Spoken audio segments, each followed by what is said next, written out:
હા.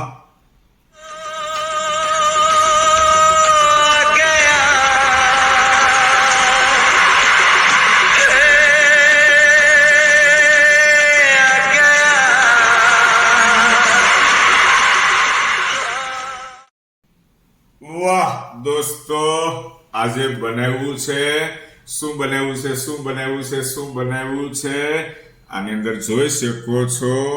સરસ મજાનું શાક બનાવ્યું છે. આજે ઈચ્છા થઈ હતી, પેલા વાત કરી દઉં, આજે ઈચ્છા થઈ હતી મને કે ઠંડી વધતી જાય છે તો થોડુંક આમ ચટાકેદાર શાક બનાવો ને, થોડુંક સ્પાઇસી ટાઈપનું પાપડનું શાક બનાવ્યું છે દોસ્તો. ચાલો લઉં છું ડીશમાં પાપડનું શાક.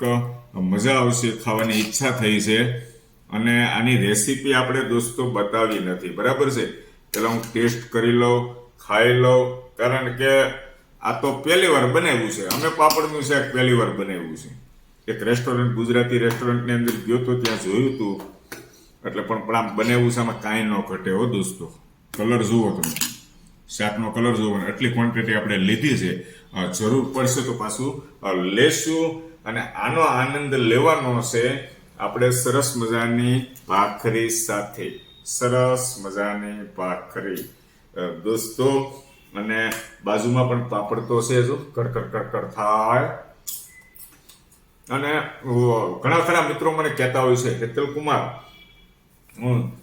વઢવાણી મરચા પાછા રાત્રે તો દેખાતા નથી, બહુ પછી વઢવાણી મરચા નહીં સારા, બરાબર. એને ફ્રાય કરવા પડે, એટલે બહુ નહીં સારા, ગરમ પણ પડે. એટલા માટે અત્યારે આ શેકેલી મરચી અત્યારે લઉં છું, લીલી કાચી શેકેલી. તીખાશ તો જોઈએ. અને એ વાતનો મને આનંદ થાય છે. સૌ પ્રથમ મારી વાઈફને મેં કીધું કે મારે પાપડનું શાક ખાવું છે, તો અમે ખરેખર નથી બનાવ્યું. આપણે ઘરે ક્યારે બનાવ્યું છે? નથી બનાવ્યું, ફર્સ્ટ ટાઈમ બનાવ્યું. પણ જેઠાણીએ દોસ્તો તમે જોઈ શકો છો, સરસ મજાનું બનાવી નાખ્યું. નથી આવડતું છતાં બનાવી નાખ્યું.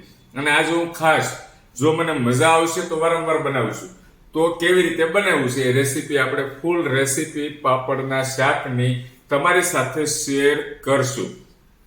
ચાલો દોસ્તો જમી લઈએ.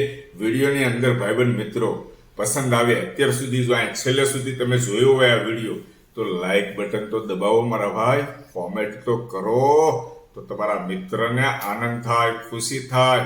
યુટ્યુબની અંદર મારી ચેનલ પણ છે, હેતલ કુમાર સાવલિયા નામથી. સબસ્ક્રાઇબ કરજો દોસ્તો. અને પાપડનું શાક બનાવી દેવા બદલ દિલથી આભાર. Thank you very much.